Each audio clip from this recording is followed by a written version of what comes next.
Hey guys and welcome back to my channel. So today I'm going to explain a Korean movie Baby and I which was released in 2008 but रुको जरा सबर करो. So before I start the explanation, make sure you guys subscribe to my channel, like the video and share with your friends. And now let's start the explanation. शुरुआत में हम कुछ friends को देखते हैं जो कि साथ में बैठकर सामने से आती हुई लड़कियों के फिगर्स को चेक कर रहे थे. तभी उनमें से एक लड़का भागते हुए मोटी सी लड़की के पास जाकर कहता है कि प्लीज क्या आप मेरी थोड़ी सी हेल्प कर सकती हैं. ये है हमारे इस मूवी का मेन लीड जिसका नाम है हान जून सू.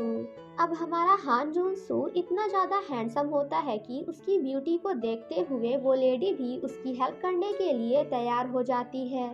बट उसे जोर का झटका जोरों से तो तब लगता है जब हान जून सू उससे कहता है कि प्लीज क्या आप मुझे थोड़ा सा अपना ब्रेस्ट मिल्क दे सकती हैं. जिसे सुनकर वो लेडी जुनसू को काफी कुछ सुनाते हुए एंड उसे एक जोर का चाटा मारते हुए वहां से चली जाती है. एंड गाइस गेस व्हाट, उस लेडी के जाने के बाद हमें पता चलता है कि जुनसू उस लेडी से ब्रेस्ट मिल्क अपने लिए नहीं बल्कि एक छोटे से बच्चे के लिए मांग रहा था जो कि अब उसी के साथ रहता है. बट आखिर ये बेबी जुनसू के पास आया कहाँ से, ये जानने के लिए हमें चलना होगा आज से ठीक 7 दिन पहले, आई मीन 7 days अर्लियर, जहाँ हम जुनसू को देखते हैं जो कि अपने फ्रेंड्स के साथ फाइट कर रहा था. और जब ये बात उसके डैड को पता चलती है तो भाई साहब उसके डैड तो उसकी क्या वॉट लगाते हैं. बट इससे पहले कि वो जुनसू को और मार पाते तभी वहाँ पे जुनसू की मॉम आकर उसे बचा लेती हैं. नेक्स्ट मॉर्निंग हम हमारी फीमेल लीड को देखते हैं जो कि एक हाई स्कूल के बाहर खड़ी होती है एंड इसका नाम है किम ब्यूल. तभी थोड़ी देर बाद वहाँ पे जूनसू आता है जिसे देखते ही हमारी किम ब्यूल को उससे हो जाता है love at first sight. Kim Byul Junsu को अपना फ़ोन नंबर देते हुए उससे बातें करने की कोशिश करती है बट हमारा जूनसू है कि उसे बिल्कुल भी भाव नहीं देता बल्कि वो तो उल्टा किम ब्यूल को ही काफ़ी कुछ सुनाने लगता है क्योंकि वो उसकी बाइक के ठीक सामने आ गई थी. घर जाने के बाद किम ब्यूल अपनी मॉम एंड डैड से कहती है कि मैं भी स्कूल जाना चाहती हूँ, जिसे सुनकर उसके mom and dad completely shocked हो जाते हैं. देन नेक्स्ट सीन में हम किम ब्यूल को स्कूल में देखते हैं जहाँ उसने उसी क्लास में एडमिशन लिया होता है जिसमें जुनसू पढ़ता है. टीचर जब किम ब्यूल के लिए सीट फाइंड कर रही होती है तो वो खुद ही जाकर जुनसू के बगल में बैठ जाती है जिसे देखकर वहाँ पे सभी शॉक्ड हो जाते हैं. किम ब्यूल जुनसू से कहती है कि ओह हाय, तुम वही हो ना, देखो हम दोनों फिर से मिल गए. तो क्या इसी को डेस्टिनी आई मीन किस्मत कहते हैं. इसका मतलब कि मेरे भाग्य में ही लिखा है कि मैं तुमसे आकर मिलूं. टीचर के जाने के बाद जूनसू किम ब्यूल को अपनी सीट चेंज करने के लिए बोलकर उसे यहाँ से जाने के लिए कहता है. बट हमारी किम ब्यूल तो उल्टा उसी की बेइज्जती करते हुए उसका मुंह बंद कर देती है. जूनसू जब अपने फ्रेंड्स के साथ स्मोक कर रहा होता है तभी थोड़ी देर बाद वहाँ पे किम ब्यूल आकर उन दोनों को ऐसा करने से मना करती है एंड स्मोकिंग के साइड इफेक्ट्स के बारे में काफ़ी ज़्यादा ज्ञान देते हुए वहाँ से चली जाती है. जिसे देखकर जुनसू का फ्रेंड वॉज लाइक आखिर ये एलियन कहाँ से आ गई. आई मीन क्लास में टीचर्स की कमी थी क्या जो ये भी ज्ञान देने आ गई. सेम नाइट जब जुनसू घर जाता है तो उसे घर में उसके मॉम एंड डैड नहीं मिलते. तभी थोड़ी देर बाद उसे वहाँ पे एक नोट मिलता है जिसमें लिखा होता है कि तुम्हारी शैतानियों से परेशान होकर हम दोनों ये घर छोड़कर जा रहे हैं और हाँ, हमने तुम्हारा क्रेडिट कार्ड भी ब्लॉक करा दिया है, हमेशा के लिए नहीं बस कुछ दिनों के लिए. एंड हम दोनों वापस तभी आएंगे जब तुम पूरी तरह से सुधर जाओगे. जिसे सुनकर जुनसू काफ़ी ज़्यादा गुस्सा हो जाता है. देन नेक्स्ट सीन में हम उसे शॉपिंग मॉल में देखते हैं जहां वो अपने सभी फ्रेंड्स को कॉल करके उन्हें आज रात अपने घर में आकर पार्टी करने के लिए कहता है बिकॉज फाइनली आज उसके घर में कोई भी नहीं है. जूनसू जब शॉपिंग कर रहा होता है तभी अचानक से उससे ट्रॉली में सामान की जगह एक छोटा सा बेबी दिखाई देता है जिसे देखकर वो कम्प्लीटली शॉक्ड हो जाता है. आई मीन जूनसू की जगह अगर हम भी होते ना तो हम भी शायद कम्प्लीटली शॉक्ड ही हो जाते. जुनसू जब उस बेबी को कस्टमर सर्विस ऑफिस में देने जाता है तो वहां जाने के बाद उसे पता चलता है कि इस बेबी का डैड और कोई नहीं बल्कि वो खुद है। अब आप लोग सोच रहे होंगे कि ये कैसे, तो मैं बताती हूँ ना। उस छोटे से प्यारे से बेबी के कपड़ों में एक नोट डला हुआ था जिसमें लिखा होता है कि इस बच्चे के बाप का नाम हान जून सू है जो कि मिंगसियोंग हाई स्कूल में पढ़ता है, और मैं चाहती हूँ कि हमारे इस बच्चे को उसका उसका बाप ही पढ़ा लिखा कर बड़ा करे। देन नेक्स्ट सीन में हम जूनसू एंड उसके फ्रेंड्स को घर में देखते हैं जहाँ वो सभी जूनसू के बचपन की फोटोज को देखते हुए कह रहे होते हैं कि ओ माय गॉड, ये तो बिल्कुल तुम्हारी तरह दिखता है। अब तो ये पता लगाने के लिए कि आखिर ये तुम्हारा बेबी है भी या फिर नहीं, डीएनए टेस्ट कराने की भी कोई ज़रूरत नहीं है क्योंकि ये फोटो सब कुछ कह रही है। तभी थोड़ी देर बाद वहाँ पे किम्यूल भी आ जाती है जिसे देखकर जुनसू वॉज लाइक, अब आखिर इसे मेरे घर में किसने बुलाया।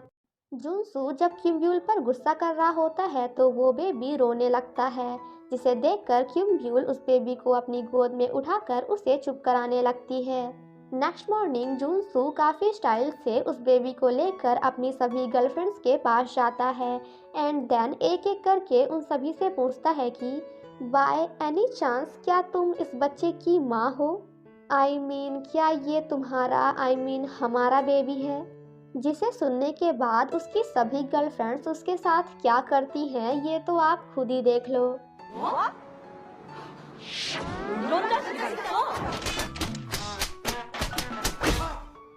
घर जाने के बाद जुनसू बेबी को संभालने की कोशिश करता है बट वो बेबी तो इतना ज़्यादा रो रहा होता है कि जुनसू उसे नहीं संभाल पाता। एंड एट लास्ट काफ़ी ज़्यादा परेशान होने के बाद किम्ब्यूल को कॉल करके उसे अपनी हेल्प करने के लिए बुलाता है। एंड आफ्टर दैट थोड़ी बहुत शांति मिलने के बाद बड़े आराम से वहीं पे सो जाता है। वहीं दूसरी तरफ हम जुनसू के मॉम एंड डैड को देखते हैं जो कि सोना में बड़े आराम से मज़े कर रहे थे। बट जुनसू की मॉम अपने बेटे जुनसू के लिए काफ़ी ज़्यादा परेशान हो रही थी बिकॉज माँ तो माँ होती है। बेबी के रोने की वजह से जुनसू रात भर नहीं सो पाता जिस वजह से वह काफ़ी ज़्यादा परेशान हो जाता है एंड एट लास्ट बेबी को बाहर ले जाकर उसे फेंकने का डिसाइड करता है। बट सीसीटीवी कैमरा की वजह से वो ऐसा नहीं कर पाता। जुनसू जब वापस जा रहा होता है तभी रास्ते में उसकी मुलाकात एक आदमी से हो जाती है जिनके पास भी एक छोटा सा बेबी था। वो आदमी जुनसू से कहते हैं कि अगर मैं ये कहूँ कि आज मेरे पास ये बच्चा है क्योंकि मेरे पास कॉन्डम खरीदने के पैसे नहीं थे तो शायद कोई पागल ही होगा जो मेरी बातों पे भरोसा करेगा। आज मैं इस बच्चे को अनाथ आश्रम में छोड़ने जा रहा था बट तुमने मेरा इरादा बदल दिया। अगर तुम इतने छोटे होकर इस बेबी को पाल सकते हो तो आई थिंक मैं भी ऐसा कर सकती हूँ। नेक्स्ट मॉर्निंग जब जुनसू स्कूल जाता है तो वो क्लास जाने से पहले बेबी को लॉकर में छिपाने की कोशिश करता है बट वो फिर से ऐसा नहीं कर पाता। ये सब देखकर जुनसू वॉज लाइक, आखिर ये जिंदगी से दुख का नहीं खत्म होता बे। देन नेक्स्ट सीन में हम उसे टीचर के पास देखते हैं जहां बेबी को स्कूल लाने की वजह से टीचर उस पर काफ़ी ज़्यादा गुस्सा कर रही थी। जुनसू जब क्लास जाता है तो क्लास के सभी बच्चे बेबी के पीछे पड़ जाते हैं। तभी थोड़ी देर बाद बेबी क्लास में ही लेटरिंग कर देता है जिस वजह से सभी बच्चे काफ़ी ज़्यादा परेशान हो जाते हैं। क्लास की टॉपर तो इतना ज़्यादा परेशान हो जाती है कि वो जुनसू एंड बेबी को काफ़ी कुछ सुना देती है जिसे सुनने के बाद अब हमारा जुनसू उसके साथ क्या करता है ये तो आप खुद ही देख लो।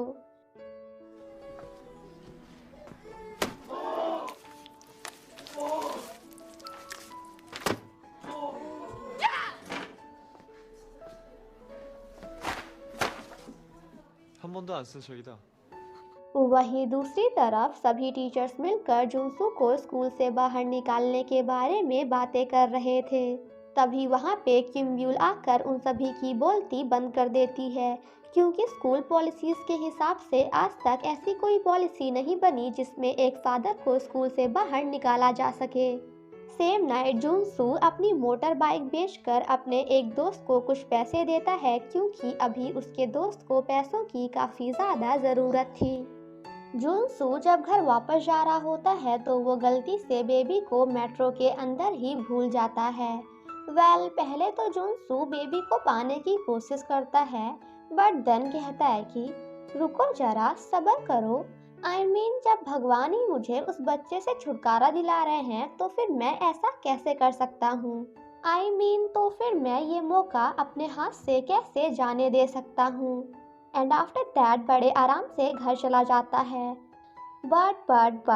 बट घर जाने के बाद भी उसे सिर्फ और सिर्फ बेबी की ही याद आ रही थी। काफ़ी देर तक सोचने के बाद एट लास्ट ना चाहते हुए भी जुनसू पुलिस स्टेशन जाकर बेबी को ढूंढने की कोशिश करता है, जहां फाइनली उसे उसका बच्चा बेबी मिल जाता है।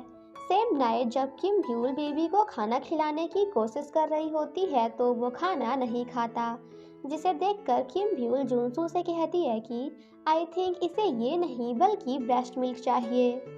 जिसे सुनने के बाद तो अब हमारा जुनसू क्या रिएक्शन देता है ये तो आप खुद ही देख लो।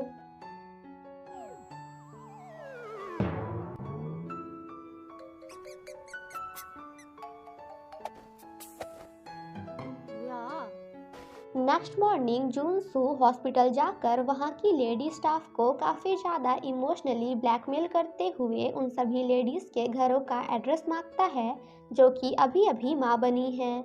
एंड आफ्टर दैट एक एक करके उन सभी के घर जाकर उनसे ब्रेस्ट मिल्क मांगता है। अचानक से इतना ज़्यादा ब्रेस्ट मिल्क पीने के बाद आज तो बेबी काफ़ी ज़्यादा परेशान हो जाता है। देन नेक्स्ट सीन में हम उन सभी को साथ में घर में देखते हैं जहां वो सभी आज बहुत दिनों के बाद काफ़ी ज़्यादा हैप्पी होते हैं। और इसी के साथ हमारे इस मूवी का पार्ट 1 यहीं पे ख़त्म हो जाता है। सो प्लीज़ पार्ट 2 के लिए स्टे ट्यून, जो कि कल आने वाला है। And yeah guys, thank you so much for watching my explanation. Stay safe and healthy. Bye bye.